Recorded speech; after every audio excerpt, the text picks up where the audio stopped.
Parece realmente o que o Charles falou, parece que a gente está lá. Eu não sei quantos estavam aqui no culto passado, o pastor César, eu não sei quem foi, mas eu sei que eles ministraram, Charles e César, não sei. Eles ministraram o capítulo 13, certo? E nós realmente tínhamos recebido essa orientação do capítulo 13. Porém, o pastor, essa semana, pediu para que eu voltasse e fizesse o 12. E eu acredito que existe um propósito nisso. Eu não acredito que o pastor se equivocou e ele errou pedindo para ir para o 13. Quando eu comecei a ler o 12, eu falei, meu Deus. É realmente assim, Deus e seus mistérios, né? E a gente precisa crer que a hierarquia sobre nós, até quando ela erra, ela está acertando, ela acerta. Então, que o nosso coração, que o coração de vocês como igreja, possam estar abertos para receber aquilo que o Senhor vai trazer para nós nessa noite, entendendo que é exatamente isso que Ele quer falar com a igreja hoje. Então, se você está aqui hoje, é isso que Deus quer falar conosco hoje. Amém, igreja? Então, quem está com o livro aí, levanta o livro aí para mim. Eita, glória! Quem não está, faz assim para mim. Tem vendendo lá na livraria, tá? Se você, assim que terminar o culto hoje, vocês dividam aí com o irmãozinho do lado, mas assim que terminar o culto, as meninas na livraria vão ter um prazer em atender vocês lá. Crédito, débito, Pix, vale alimentação, refeição, o que vocês quiserem. Tem o livro lá para vocês poderem adquirir, tá ok? Então, vamos lá. Abram aí no capítulo 12.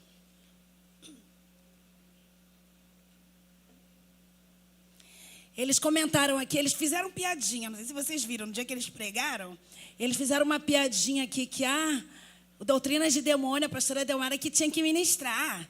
E ficou todo mundo, não quero mais falar de demônio. Agora eu quero só falar de Espírito Santo. E hoje nós vamos falar do Espírito Santo. E o pastor César, se quiser que fale de demônio, Charles que fale de demônio. Então, vamos lá. No capítulo 12, no primeiro parágrafo da página 133, vai dizer assim. Não, antes, eu queria ler com vocês todo 1 Timóteo 4, do 6 ao 16, para a gente poder entender o enredo do que a gente vai falar. E eu não sei vocês, gente, mas esses dias em que os pastores estão lá em Israel, têm sido dias muito diferentes para mim. Tem sido dias de muita sensibilidade. Eu não sei se toda a igreja está conseguindo sentir isso, mas eu tenho certeza que eles estão lá numa busca e numa intercessão por nós que estamos aqui. E tudo que eles têm recebido de Deus lá, eu tenho certeza que tem refletido em nós como igreja. Então, aproveitem esses dias em que eles estão lá, não que os outros dias isso não aconteça. Mas sabe quando Jesus foi estar com o Pai, ele falou, vou deixar com vocês o Espírito Santo. É como se o pastor Alexandre tivesse ido com alguns pastores e falado para a gente assim, olha, eu estou indo lá, mas eu vou mandar para cá. O Espírito que vai falar com vocês é o mesmo que vai falar conosco lá. Amém? Então vamos lá, do 6 ao 16. Se você explicar essas coisas aos irmãos, será um bom servo de Cristo Jesus, nutrido pela mensagem da fé e pelo bom ensino que tem seguido. Não perca tempo discutindo mitos profanos e crendices absurdas. Em vez disso, exercite-se na devoção. O exercício físico tem algum valor, mas exercitar-se na devoção é muito melhor, pois promete benefícios não apenas nessa vida, mas também na futura. Essa é uma afirmação digna de confiança e todos devem aceitá-la. Trabalhamos arduamente e continuamos a lutar porque nossa esperança está no Deus vivo, o Salvador de todos, especialmente dos que creem. Ensine essas coisas e insista nelas. Não deixe que ninguém o menospreze porque você é jovem. Seja exemplo para todos os fiéis nas palavras, na conduta, no amor, na fé e na pureza. Até minha chegada, dedique-se à leitura pública das Escrituras, ao encorajamento e ao ensino. Não descuide do dom que recebeu por meio de profecia, quando os presbíteros impuseram as mãos sobre você. Dedique total atenção a essas questões. Entregue-se inteiramente às suas tarefas, para que todos vejam o seu progresso. Fique atento a seu modo de viver e aos seus ensinamentos. Permaneça fiel ao que é certo. Assim, salvará a si mesmo e aqueles que o ouvem. Amém. Glória a Deus. Aleluia. Agora, entendido o texto, a gente vai entrar aqui no principal, que é a explicação sobre isso. E vamos lá, ler a página 133. Todo mundo aí comigo. Quem não tem o livro, pede coleguinha do lado, tá ok? E começa assim: o exercício físico tem algum valor, mas exercitar-se na devoção é muito melhor, pois promete benefícios não apenas nessa vida, mas também na vida. Paulo não desmerecia o cuidado com o corpo. Ele reconhecia o seu valor, mas deixou claro: se é importante cuidar da saúde física, quanto mais da espiritual.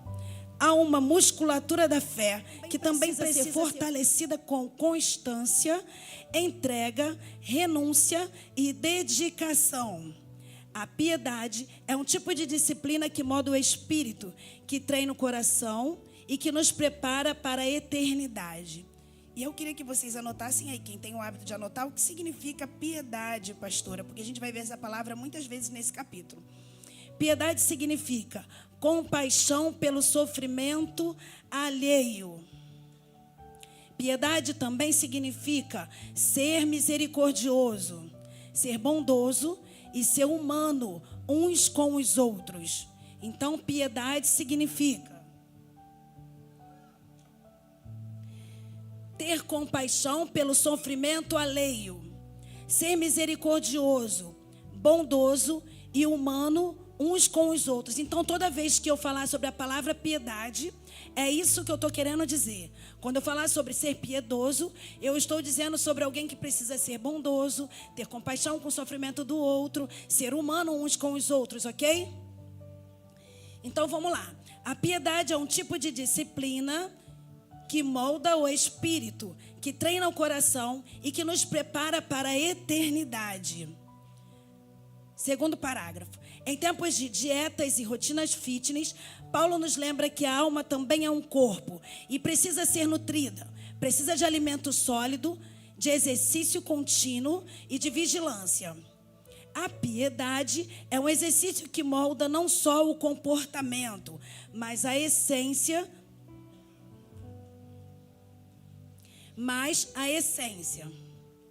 Quem é piedoso vive com temor, age com pureza, permanece atento não apenas ao que faz, mas ao que é. Não apenas ao que faz, mas ao que é. Você pode repetir comigo? Não apenas ao que eu faço, mas o que eu sou. E eu preciso me tornar alguém piedoso pelo Espírito de Deus. E eu tenho umas perguntas para nós mesmos, né? Para uma reflexão nossa. Quem nós somos quando não estamos dentro da igreja, quando não estamos no meio dos cristãos? Quem somos nós? Será que temos essa compaixão com quem está lá fora? Será que temos compaixão com o sofrimento dos outros? Será que estamos amando assim como Jesus também amaria? Quais têm sido as minhas reações quando algo não me agrada? Não falou o que eu queria ouvir, já não gosto mais de você. Não falou o que eu estava esperando, ou não fez o que eu queria que você fizesse, já não serve para mim. Como eu me comporto em meios às minhas guerras internas? Eu entendo que existe um propósito, ou eu me rebelo contra Deus e contra o Evangelho? Como é que eu tenho representado Jesus? E como é que eu tenho exercitado a minha fé? E a gente vai ler lá, na página 134, no primeiro parágrafo. Por isso, ele alerta Timóteo a se manter longe das conversas inúteis e das lendas profanas. Não se trata de isolamento, mas de discernimento. Nem toda conversa merece a nossa escuta. Nem toda conversa merece a nossa escuta. Amém, igreja? Calma. Nem toda conversa merece a nossa escuta. Nem todo assunto edifica. Paulo está ensinando que o cuidado com a fé existe filtros para que você não perca a sua fé. Filtre com as pessoas que você ouve. Filtre com quem você tem andado. Filtre as alianças que você tem feito, para que a sua fé não seja colocada em jogo, para que você não deixe de crer por conta de pessoas, de falácias de pessoas que não estão conectadas com o Espírito Santo. Paulo está ensinando que o cuidado com a fé existe filtros. Ouvimos muitas coisas ao longo do dia, mas nem tudo pode entrar no nosso coração. Segundo parágrafo, a saúde espiritual depende da piedade, e a piedade depende da prática. Então, se eu sou alguém que não tenho a compaixão de Jesus pelo sofrimento alheio, eu vou começar a praticar para que essa compaixão comece a ser externada em mim. Porque a dor do meu irmão precisa doer em mim também. Porque o sofrimento do meu irmão precisa me fazer sofrer também. Porque as lutas que o meu irmão está passando também precisa ser algo que eu queira estar com ele também para lutar. E quando eu não tenho isso, eu preciso começar a praticar. Entende? Depende de prática. Ela não se aprende só em livros, mas no campo de batalha. Ela se fortalece nas decisões, se revela nos hábitos, se expressa na maneira como amamos, perdoamos e servimos. Assim como o corpo precisa de movimento, a fé também precisa de ação. E aqui a gente entende que não basta eu falar, sabe? Eu preciso aprender, praticar e entrar para o campo de batalha onde essa fé vai ser exercitada. Então trago à existência aquilo que eu não vejo, falando como se já existisse. Entende? Então, se é algo que eu já estou pedindo a Deus, eu vou trazendo à existência, ativando a minha fé, agradecendo. Porque se eu creio que eu estou trazendo à existência algo que ainda não existe, eu já preciso agradecer como se existisse. Amém? E aí nós vamos ver lá E por isso que Paulo insiste. É importante a gente fixar, irmão, que está assim. Tudo está ligado a como amamos, como perdoamos e como servimos. Amamos, perdoamos e servimos. Amamos, perdoamos e servimos. É por isso que Paulo insiste. 1 Timóteo 4,11 diz: ensine essas coisas e insista nelas. Lá no terceiro parágrafo, ainda na página 134, diz assim: quem é líder no reino não foi chamado para agradar, mas para instruir. A palavra de Deus não é uma opinião, mas uma direção. E quem ensina deve viver o que prega. Paulo sabia que Timóteo era jovem, mas isso não o isentava da responsabilidade de um líder. Pelo contrário, exigia ainda mais postura.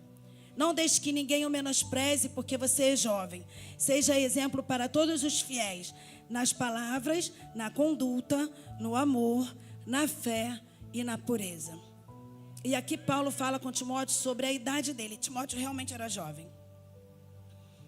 Mas o que a gente precisa entender é que às vezes eu sou novo na fé também. Eu acabei de chegar na igreja. Eu sou novo no evangelho, eu sou novo de conhecimento, eu tenho pouco conhecimento. E aí Paulo vai dizer, não deixe que isso te intimide. Aprendeu uma frase, pratica essa uma frase que você aprendeu. Mas tenha um padrão, mantenha o teu padrão, padrão de obediência, padrão de amor, padrão de perdão. Até porque a Bíblia vai dizer, se você não perdoa, você não vai ser perdoado. Entende? Então existe essa necessidade, o fato de nós termos pouca experiência no evangelho, ou sermos recém-chegados, ou termos pouco conhecimento, não nos isenta de termos responsabilidades. Pastor, eu não conheço quase nada. Eu só sei que Jesus é amor e que morreu na cruz por mim e que perdoou os meus pecados. Irmão, com esse conhecimento você já precisa amar e perdoar. Então, com esse conhecimento você já precisa praticar a liberação do perdão e precisa praticar o amor pelo próximo, sabe? Sem deixar que ninguém menospreze você pelo teu pouco entendimento. Sem deixar que ninguém menospreze você colocando como a gente viu em um dos testemunhos das meninas, acho que foi da Mari, falando ali que deram para ela 6 meses, 1 ano, tipo, não dou 6 meses para você sair da igreja. Não deixe que isso abale a sua fé. Não deixe que isso traga uma dúvida de quem você é em Jesus. Sabe que de fato você se tornou filho e filha de Deus. Na página 135 agora, vamos lá. Não basta pregar, é preciso ser exemplo. Timóteo deveria ensinar com a vida, ser um reflexo daquilo que anunciava. Seu discurso precisava estar alinhado com seu caráter, palavra, procedimento, amor, fé e pureza. Essas eram as colunas. Vocês podem repetir comigo quais eram as colunas de ser exemplo?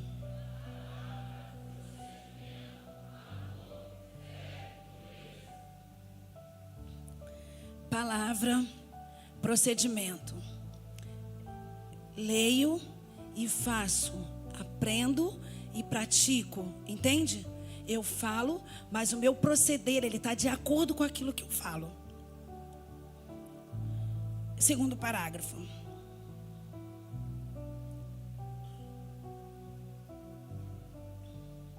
Na verdade, palavra, procedimento, amor, fé e pureza. Essas eram as colunas. Paulo estava dizendo: não deixe que sua juventude se torne desculpa para a omissão. Seja o padrão. E como se constrói esse padrão? Com perseverança. Paulo instrui Timóteo a se dedicar à leitura, à exortação e ao ensino. Paulo instrui Timóteo a se dedicar à leitura, à exortação e ao ensino. 3 pilares que sustentam a saúde da fé: conhecer a verdade, viver a verdade e ensinar a verdade. Percebe que tem uma ordem. Primeiro eu conheço, depois eu pratico e depois eu ensino. E nós estamos nesse tempo, estamos ainda no ano de Timóteo, onde discípulos se tornam discipuladores e discipuladores discipulam outros discípulos que também vão se tornar discipuladores. Mas esse discipulador jamais pode ensinar algo que ele não pratique. Então, primeiro ganha o conhecimento com a leitura.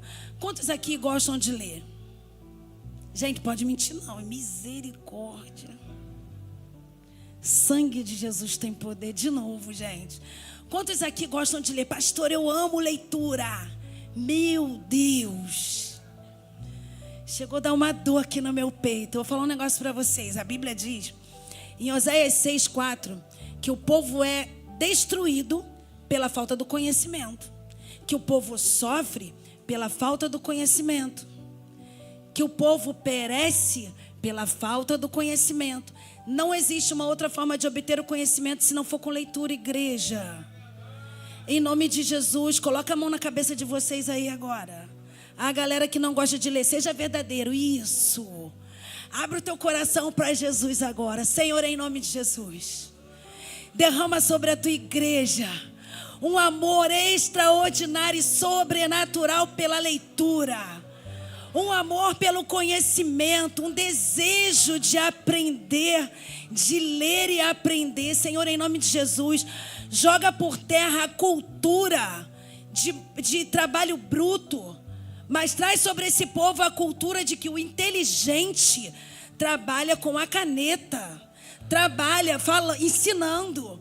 Então, em nome de Jesus, abra a mente, Deus, desse povo. Traz sobre ele uma verdadeira mente de Cristo.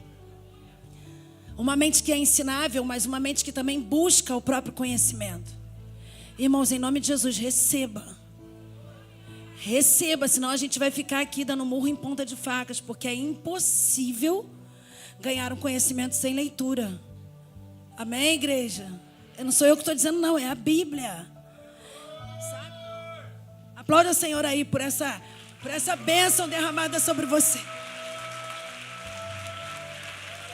Meu Deus.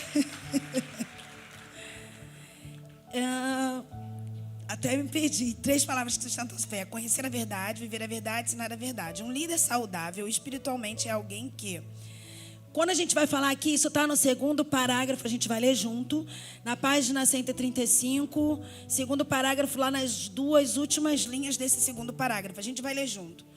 Quando a gente vai falar aqui sobre líder, eu gostaria que você entendesse que nós não estamos falando sobre somente líderes de célula, somente líderes de ministério, somente líderes de alguma coisa na igreja. Nós estamos falando de quem é você como líder dentro da sua casa. Quem é você como líder para sua esposa, para os seus filhos? Quem é você como líder com as meninas que você cuida? Quem é você como líder na sua escola, na sua faculdade? Entende? Então, um líder saudável, ele precisa ter conhecimento. E a gente vai ver aqui, ó. Esse líder, para ser espiritualmente saudável, ele se alimenta. Vamos lá. As duas últimas linhas que eu falei com vocês. Um líder saudável espiritualmente é alguém que se alimenta, se move e que transborda. Se alimenta, se move e transborda. Aí Timóteo 4,14 fala assim: não descuide do dom que você recebeu por meio de profecia quando presbíteros impuseram as mãos sobre vocês.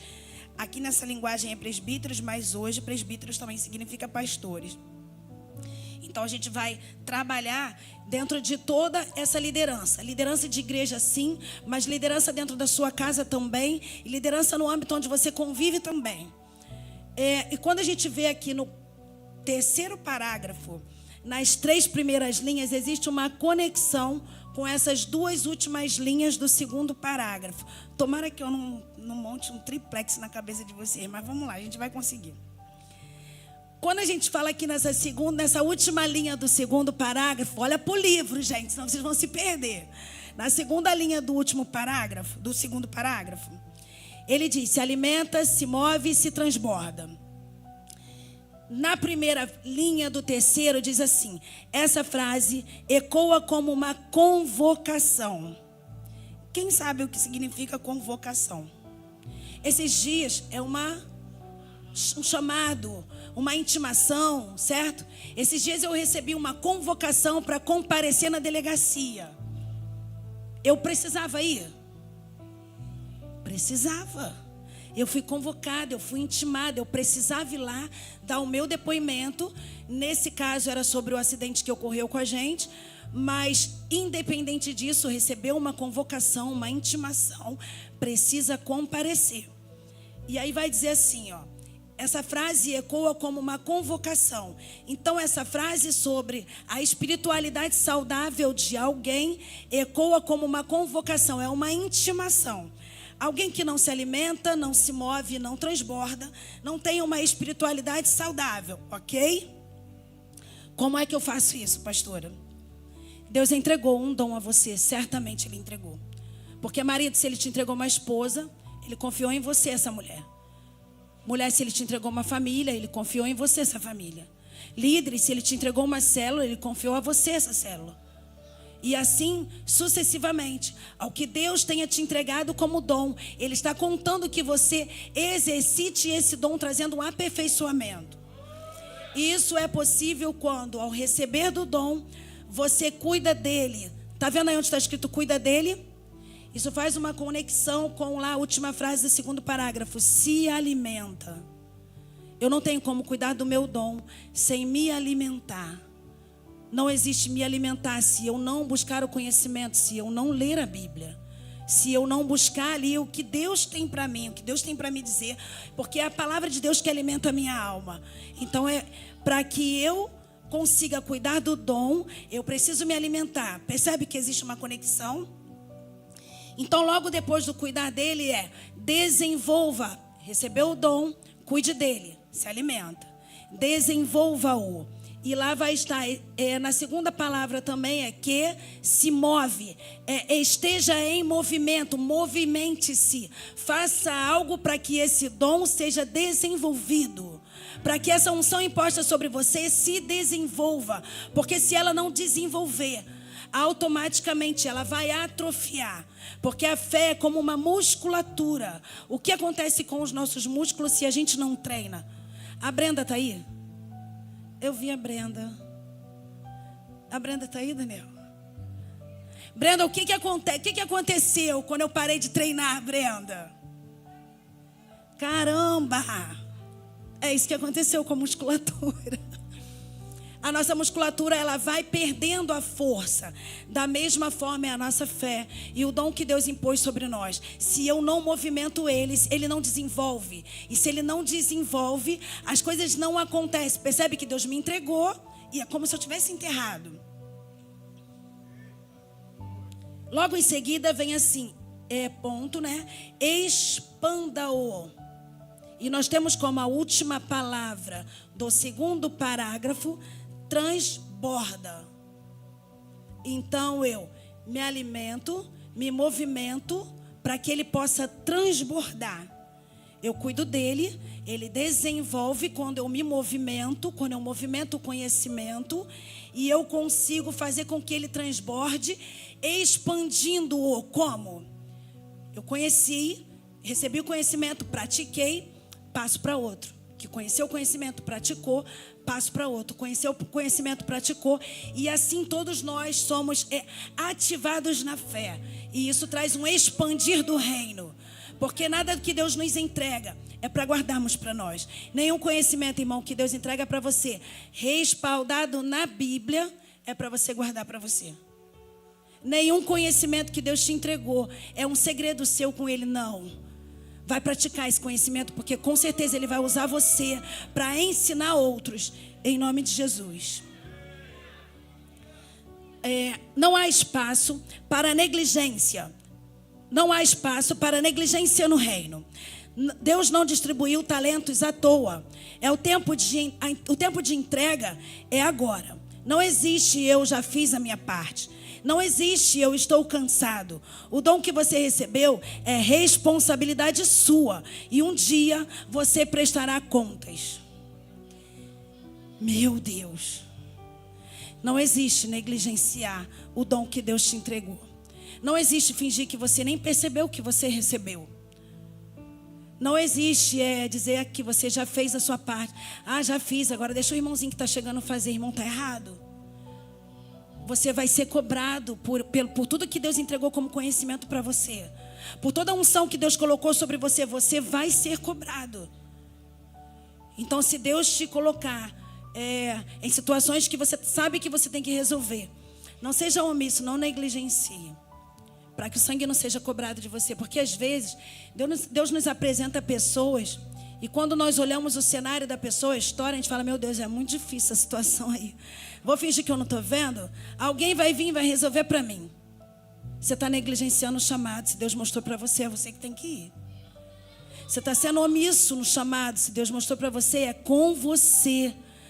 Então, em nome de Jesus, levanta a mão de vocês aí como igreja que crê. Como igreja que recebeu a unção dos céus. Como igreja que entendeu, eu tenho um chamado. E eu preciso desenvolvê-lo para que outras vidas venham ser alcançadas através da minha vida também. Então, Senhor, me capacita. E me faz entender que eu não tenho escolha. Que eu não posso negligenciar. Que eu não posso me omitir. E que eu preciso avançar. Eu preciso entender que quando o Senhor me envia, o Senhor me garante. Em nome de Jesus. Amém.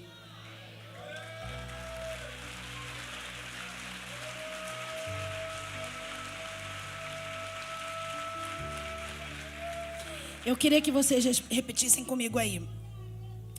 O dom que eu recebi é responsabilidade minha. O dom que eu recebi é responsabilidade minha. E Deus vai cobrar de mim. Legal, tá todo mundo consciente então, né?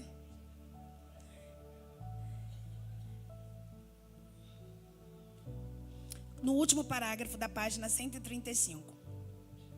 Quando alguém entrega um ministério, dizendo que ficou pesado demais, nem sempre é o peso da missão, mas o peso da negligência. A cruz de Cristo foi pesada, mas Ele não desistiu. Vocês podem falar aí, uau! A cruz de Cristo foi pesada. Ele nem precisava carregar, mas Ele não desistiu. E foi por mim, foi por você, que hoje se acha no direito de dizer, não quero não. Ai, não vou não. Ai, acho que não é para mim não. Pois é. Mas ele não desistiu.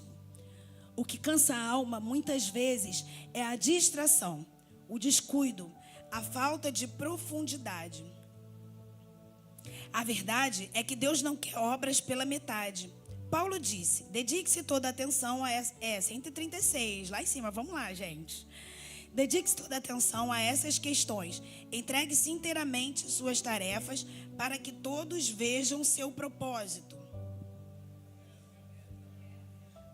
Progresso. Quem falou propósito? Quem falou propósito? Progresso. O propósito está aqui na minha mente, gente. É porque quando você está num processo, o inteligente que está no processo, ele fica pensando só no propósito. Que ele fica, não, tem propósito, eu estou passando nesse processo. Tem propósito, eu estou sendo esmagado desse jeito.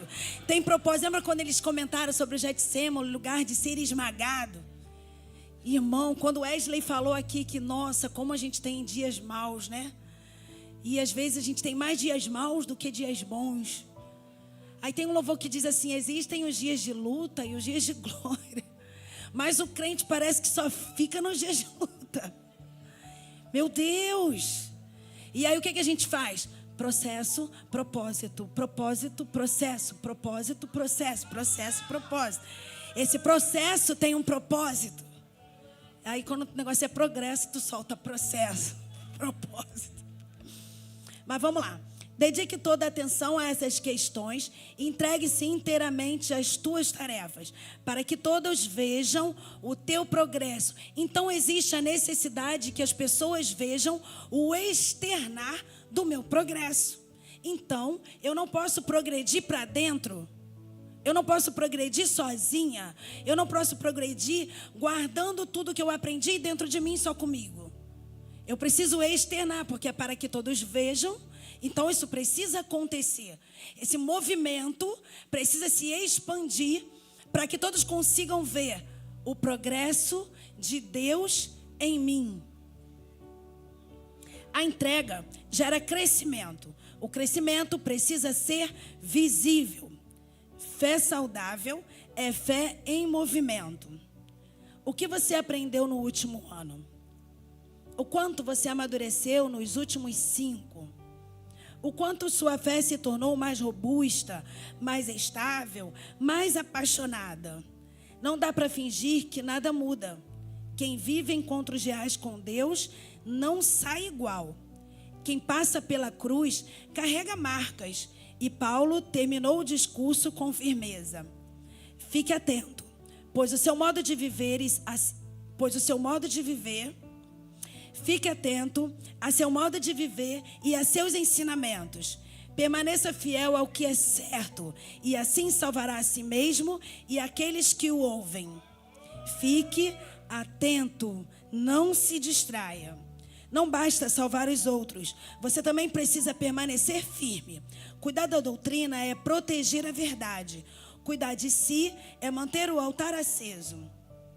A saúde da fé não é um ponto de partida, mas uma jornada. Nessa jornada é preciso que tenhamos zelo, vigilância e constância. Afinal, a corrida da fé não é uma prova de velocidade. Ela é, na verdade, uma maratona.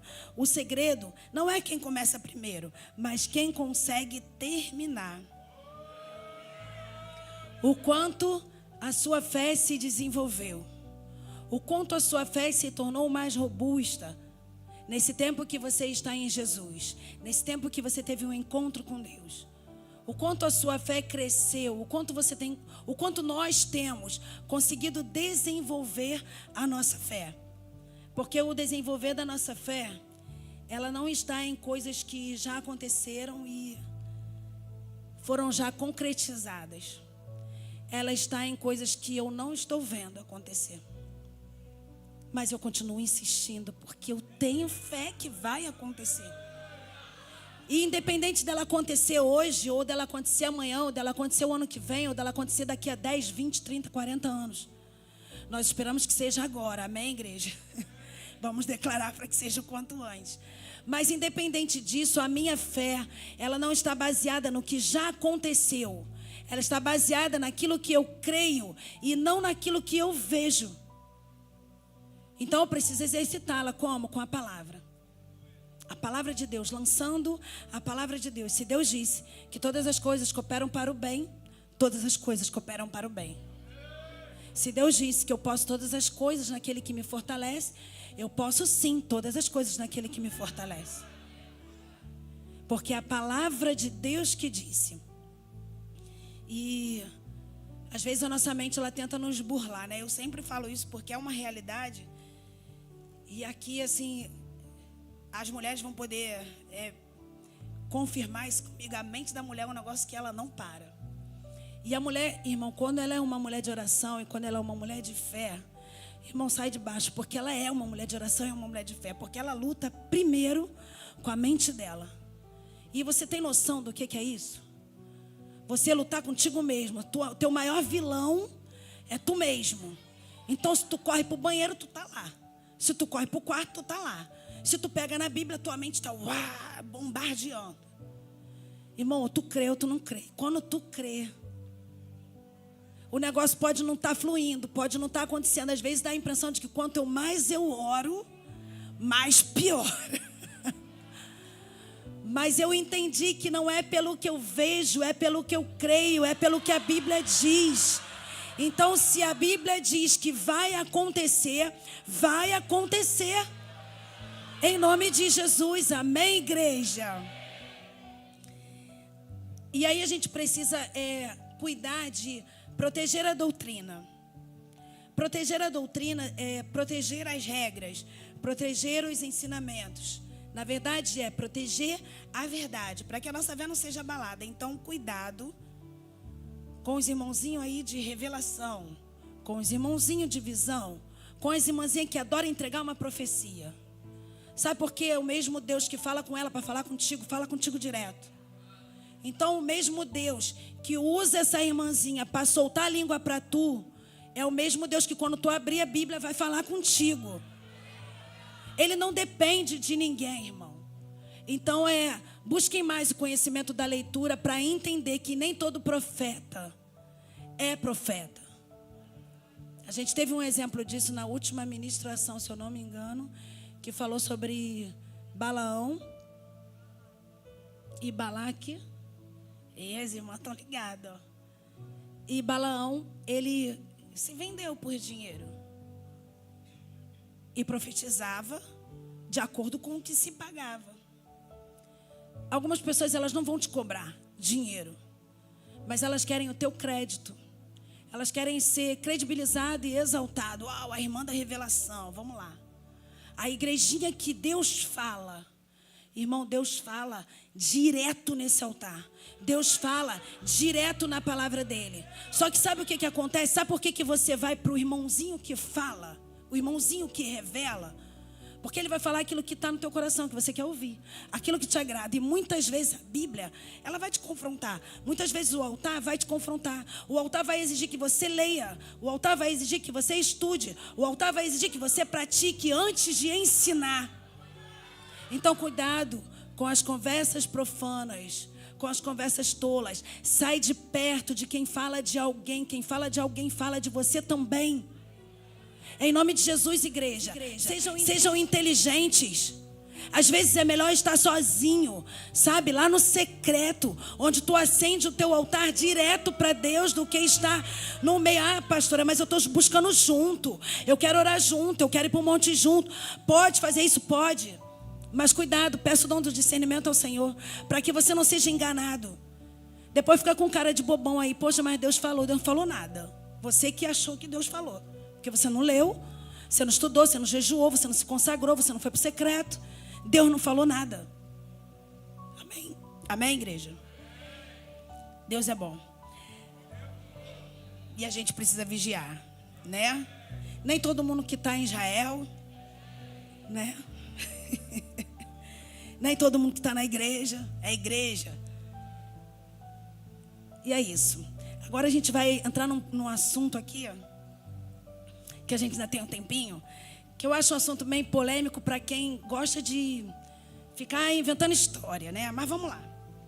Essa pessoa que quer motivo, aí arruma perguntas e questionamentos sem sentido. Mas a gente vai ler e vai reensinar, porque isso já foi ensinado aqui nesse altar muitas vezes. Mas como é um segmento do livro, a gente vai ler novamente, vai falar sobre isso novamente. E Deus vai nos dar graça e paciência, aleluia, amor ao próximo, em nome de Jesus. Vamos lá, página 137. E aí tem um tema aí dizendo assim, ó.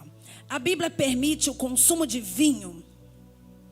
A Bíblia permite o consumo de vinho? Falar sobre vinho é entrar em um terreno delicado. A Bíblia nos orienta claramente, não se deve beber em excesso. Mas será que temos levado isso a sério?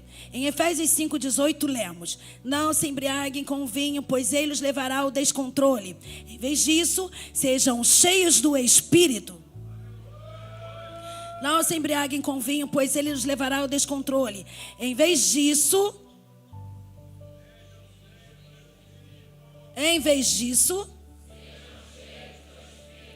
sejamos cheios do Espírito. Paulo não estava apenas falando sobre quantidade, mas nos chamando à consciência. Embriaguez e descontrole são portas abertas para outros pecados, como a violência. Hoje sabemos que o álcool continua sendo um dos grandes gatilhos para comportamentos agressivos, decisões impensadas e rupturas familiares. Afinal, se já compreendemos o mal que a bebida pode causar, por que insistimos nela? É nesse ponto que somos convidados a refletir sobre os modelos que temos seguido. Na Bíblia, o vinho aparece em diferentes contextos, mas sempre com discernimento. Paulo, por exemplo, escreveu tanto aos Efésios, alertando sobre a embriaguez, quanto a Timóteo, recomendando o vinho por motivos medicinais. 2 Timóteo 5,23. Não beba apenas água. Uma vez que você fica doente com frequência, tome um pouco de vinho por causa do seu estômago. O propósito daqui era claro: saúde e não prazer. Naquela época, o vinho tinha propriedades medicinais. Era usado até para limpar feridas. Mesmo assim, Paulo evidenciou que seu uso deveria ser controlado com um fim específico, não como um hábito. E aqui está o ponto. Algo pode ter um uso legítimo, mas isso não nos dá permissão para transformar esse uso em desculpas para excesso. Veja o exemplo de Noé. Após o dilúvio, ele plantou uma vinha, produziu vinho, se embriagou, a ponto de ficar nu. Seu filho Cã zombou dele, e isso gerou consequências profundas para a sua descendência. O problema não foi o vinho em si, mas o descontrole. A Bíblia nos mostra repetidas vezes que a embriaguez gera vergonha, conflitos e feridas. Não resolve problema algum. Pelo contrário, muitas vezes criamos novos problemas. Quando hoje ainda dizem: vou beber para esquecer, só mais um copo para relaxar. Mas quem realmente resolveu uma dor profunda com um drink? A fuga se torna vício, a distração vira prisão e a alegria prometida termina em vazio. O Espírito Santo nos convida a uma plenitude que não depende de substância. Ele é um consolo real. É tempo de escolher qual plenitude queremos experimentar. Além disso, o impacto do álcool não vai além do indivíduo. O impacto do álcool vai além do individual. Há um peso no testemunho. Pense comigo. Você seguiria um pastor que antes de pregar estivesse no bar tomando um drink? Seguiria, igreja? E se você soubesse que ele bebeu antes de subir ao altar? Não se trata de julgamento, mas de responsabilidade com o exemplo que carregamos. E mais, olhe para a história. No Egito Antigo, as pessoas morriam muito jovens, por volta dos 17 a 20 anos. Por quê? Porque o Nilo, fonte de vida, também estava contaminado com esgoto. Nilo, fonte de vida, também estava contaminado com esgoto. Aquela água que parecia limpa estava cheia de doença. Eles bebiam sem perceber o veneno. Assim também é o álcool para muitos hoje.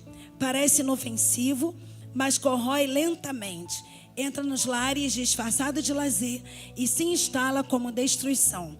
É hora de voltar à sobriedade, de reconhecer o que pode ser permitido, nem sempre é conveniente. É tempo de viver com discernimento, de optar pela plenitude do espírito e não pelos excessos que corrompem o corpo, a alma e o testemunho. É um tempo de arrependimento. Isso não está aí não, só escrevi aqui, tá? Vocês vão ficar procurando aí, não vão achar. Eu escrevi aqui porque eu quero falar sobre isso também. Quando a gente vê aqui tudo que a gente leu sobre o álcool, e a gente vai ver aqui a história de Noé. E a gente sabe que Noé era crente, certo? Ele tanto era crente que Deus falava com ele, e ele falava com Deus, e ele obedecia a Deus, obedeceu a Deus, e aí salvou toda a família por conta disso. E depois do dilúvio, ele construiu uma vinha, e certamente deve ter ido comemorar, e aí tomou bastante daquela vinha, que naquele tempo era o vinho puro, né? Que inclusive, de fato, era usado para curar feridas no estômago e até feridas externas também. O vinho daquela vinha plantada por eles tinha esse poder de cura. E aí Noé bebeu demais e ficou muito bêbado e foi para a tenda nu. E aí vem um dos seus filhos, que a gente sabe que ele tinha 3 filhos homens, e um dos seus filhos, o Cã, entrou na tenda. Na verdade, eu acho que ele cai um pouquinho fora da tenda, segundo a história, mas o filho entra na tenda e vê ele nu. E a Bíblia diz que, algumas versões dizem que Cã zombou de Noé. Algumas versões não dizem que ele zombou, diz que ele olhou, mas não cobriu o pai. E naquela época parece que era uma desonra o filho olhar o pai nu. Ele teria que ter virado de costas, coberta de costas. E nisso Cã volta, chama os outros 2 irmãos, que vêm de costas com um lençol ou com um pano da época, e cobre Noé. Porque era dessa forma que precisava ser feito, para que a vergonha do pai não fosse exposta. Quem foi que se expôs nessa vergonha? O próprio pai. E a Bíblia vai dizer que Noé, bêbado, quando ele passa essa vergonha com o filho, ele amaldiçoa a descendência de Cã. Amaldiçoa Canaã, que era o filho de Cã. E o que a gente entende desse contexto sobre a bebida alcoólica é: quantos de nós, ainda hoje, pagamos e sofremos e temos sequelas, traumas, por conta de pais, dos nossos pais, com bebidas alcoólicas, com uso de drogas, perdidos, e porque não nos ensinaram aquilo que era certo. E aí nós viemos em um tempo de erros, muitas das vezes até inconscientes, mas que gerou uma maldição sobre nós. E até que chegássemos a Jesus e tivéssemos esse contato com Jesus, contato com o conhecimento da Bíblia, contato com a verdade, e despertássemos para: caramba, estou errando aqui, estou errando aqui, estou errando aqui. E é por isso que tudo está acontecendo do jeito que está. Até que isso acontecesse, quantas maldições hereditárias dos nossos bisavós, avós e pais nos alcançaram. Muitas. E quanto nós sofremos por conta de erros dos nossos antepassados, sem sabermos. E isso é a Bíblia. A maldição, o erro dos seus pais, a desobediência dos seus pais, eles alcançariam até a 4ª geração. Até que você entendeu. Jesus te encontrou. Você entendeu: não, agora eu vou começar a fazer o certo. Como é que eu paraliso essa maldição sobre mim, pastor? Então, entreguei minha vida para Jesus, comecei a conhecer a verdade, comecei a praticar a verdade, automaticamente a maldição, ela é bloqueada. E aí ela já não me alcança mais. Entende? Mas a minha descendência, ela só não será alcançada se eles também entenderem que precisam obedecer. Se a minha descendência desobedece, se a minha descendência faz errado, a maldição dos meus pais, que não me alcança mais, vai alcançar eles. Então precisamos nos levantar como igreja para proclamarmos o verdadeiro evangelho, para proclamarmos de fato a libertação e a liberação do perdão sobre os nossos antepassados e sobre os nossos erros cometidos, mesmo que inconscientemente. Buscar pelo verdadeiro arrependimento. Sabe, aqui, o erro de Noé amaldiçoou toda uma descendência. E se nós não nos levantarmos agora, como a igreja que está entendendo que precisa bloquear essa maldição hereditária, as maldições também alcançarão as nossas descendências. Percebe que o negócio começou já desde lá do jardim, quando Adão erra por negligência, quando Adão erra por omissão. E aí a gente começou a ser bombardeado e atacado. E até hoje nós lutamos contra isso. Então que possamos entender que é um tempo onde a gente precisa pedir pelo verdadeiro arrependimento, porque a Bíblia vai dizer que o perdão ele é liberado no momento em que eu confesso e me arrependo. E aí eu recebo automaticamente o perdão. E esse perdão ele precisa vir dentro de um verdadeiro arrependimento. Esse verdadeiro arrependimento, muitas vezes, dependendo do que foi cometido, somente o Espírito Santo pode começar a gerar em nós. Então hoje nós vamos pedir ao Espírito Santo para que gere em nós o verdadeiro arrependimento. Que ele comece a gerar a partir de agora. Como é que eu sei, pastora, se eu alcancei esse verdadeiro arrependimento, onde eu vou receber esse perdão? E através desse perdão, eu vou ser livre dessas maldições. Quando eu lembrar do ato que eu cometi e eu sentir repúdia. Quando eu lembrar do que eu fiz e eu sentir nojo. Ter pavor daquilo que eu fazia. Isso é o verdadeiro arrependimento. Quando você chegar nesse nível, o Espírito Santo de fato gerou arrependimento em você. Caramba, quando eu lembro do tempo que eu bebi, meu Deus, que vergonha, pavor disso. Quando eu lembro do tempo que eu adulterava, ou do tempo que eu me prostituía, meu Deus, que vergonha, pavor disso também. Você não consegue mais se ver naquele cenário. Aí o verdadeiro arrependimento foi gerado. Enquanto isso não acontece, peça ao Espírito Santo para que ele gere esse verdadeiro arrependimento. Porque senão, não vai passar de remorso. E o remorso não muda a nossa história. O que muda a nossa história é o verdadeiro arrependimento. A gente está num tempo agora. Eu queria que vocês aplaudissem ao Senhor aí, só para eu beber água.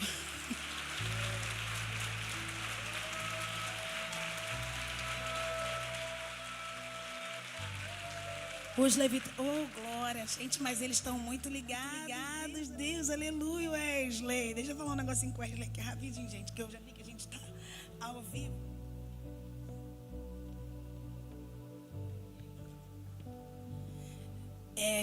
Pelo calendário judaico, estava conversando até hoje cedo com o pessoal do culto da manhã, e a gente estava falando lá com eles, eu e o pastor César. Pelo calendário judaico, nós estamos vivendo agora esse tempo de setembro. Para a gente, setembro é o mês 9, certo? Para eles, setembro é o mês 7. E o 7, você sabe que na Bíblia ele é um número de completude, né?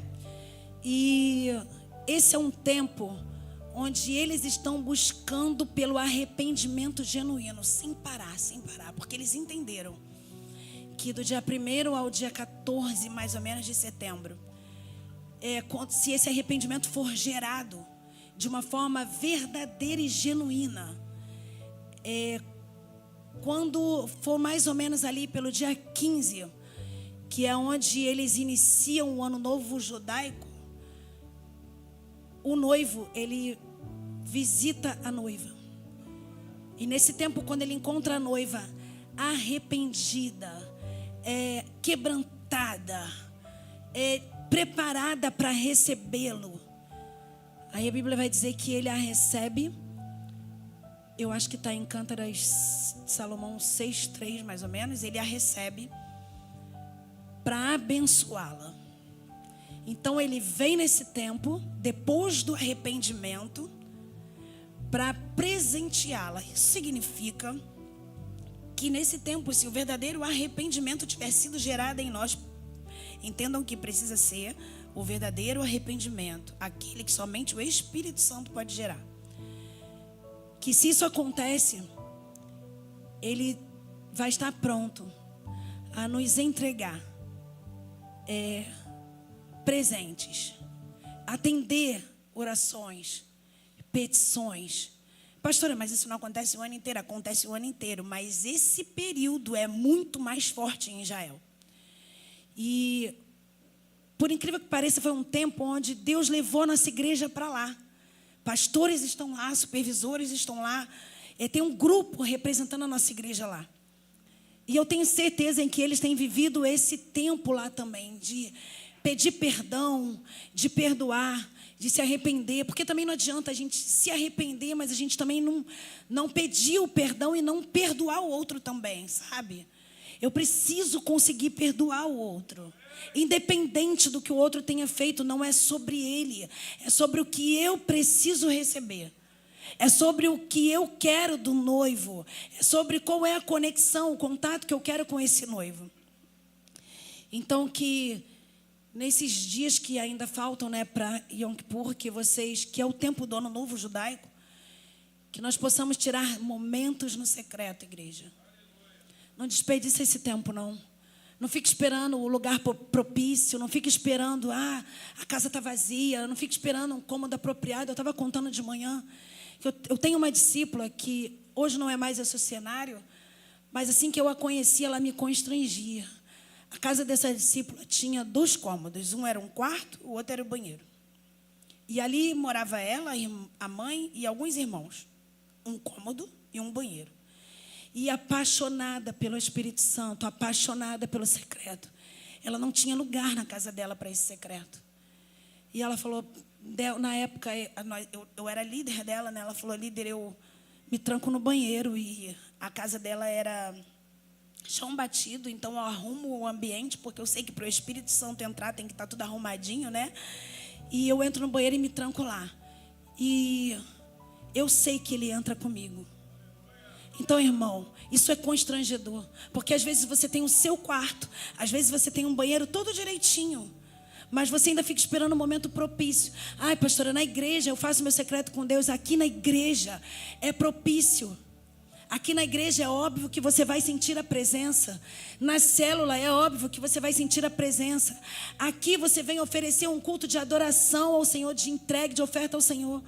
Mas o seu secreto, aquilo que tu fala, tudo que está dentro de você e que ninguém vê, aquilo que você coloca para fora, que ninguém conhece, mas que Ele tem prazer em ouvir só no secreto. Então, que sejam dias onde nós não olhemos as circunstâncias, mas que a gente possa se trancar no secreto com Ele. Eu lembro que ela dizia assim, e às vezes tem gente no quarto e tem gente querendo entrar no banheiro. E eu falo para o Espírito Santo assim, vamos comigo lá para fora. E aí na frente da casa dela, porque assim era o quarto, o banheiro e uma porta e uma pedra na porta. Ela falava, eu sento na pedra que tem lá, não tinha nem iluminação na rua. Sento na pedra que tem lá, ligo o celular em cima da Bíblia e ali fica eu e ele lendo a Bíblia do lado de fora, porque dentro está muito barulho. Irmão, pelo amor de Deus, isso é constrangedor.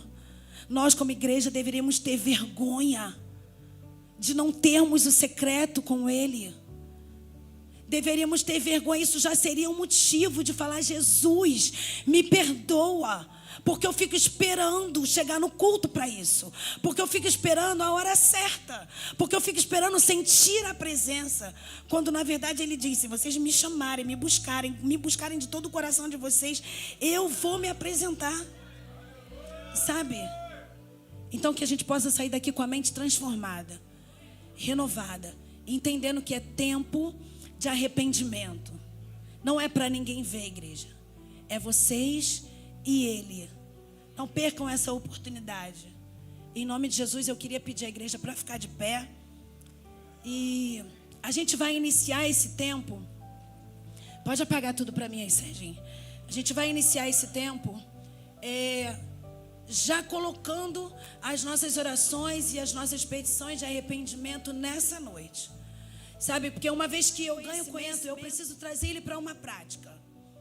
Então, como igreja, Em nome de Jesus, coloca diante de Deus todas aquelas coisas, porque hoje o Espírito Santo, ele vai trazer a tua memória. Ele vai trazer à tua mente tudo aquilo que tem entristecido o coração dele. Eu não sei quantos de vocês já ouviram falar sobre a história do perfume que Maria lança aos pés de Jesus. O nardo. Eu não sei quantos de vocês já ouviram falar sobre ele. Mas a história conta que o nardo era um perfume tirado da raiz esmagada. E ele era muito valioso, porque para chegar onde estava plantado o nardo, era muito sacrificante, era muito distante, era uma planta muito cara. E ainda assim, para que ele fosse extraído aquele perfume tão caro, precisava, além de cavucar raiz, presta atenção, igreja, além de cavucar raiz lá no fundo, ainda precisava esmagá-la. Então eu não sei quantos estão vivendo esse tempo onde que você se sente esmagado. Como eu estava falando com vocês, parece um tempo de processo para se externar algo. E de fato, Deus pode estar querendo tirar de nós como igreja o nosso melhor perfume. E se for necessário, espremer as nossas raízes e esmagar as nossas raízes, que seja. Mas que Ele consiga extrair de nós o perfume mais caro. Que Ele consiga extrair de nós aquele perfume que nós vamos oferecê-lo como oferta de gratidão. Que a gente possa entender também que se é um tempo onde nós estamos se sentindo nesse processo, que a gente possa trazer a lembrança também, o azeite. Para que o azeite seja externado, a oliveira precisa ser esmagada. Então percebe que tudo que tem valor para Deus, Deus esmaga. Ai, Jesus. Ai, Senhor, me ajuda. Então, se você está se sentindo num tempo onde você está sendo esmagado, acredite, você tem muito valor para Ele. E a única coisa que Ele está fazendo acontecer é externar o seu melhor. Então só peça a Ele: Senhor, me sustenta. Passa comigo nessa peneira, passa comigo nessa esmagadeira, passa comigo nessa prensa. Mas externa de mim aquilo que o Senhor quer. Externa de mim o seu melhor azeite. Externa de mim o seu melhor perfume. Em nome de Jesus. Os levitas, eles vão entoar ao Senhor uma adoração agora.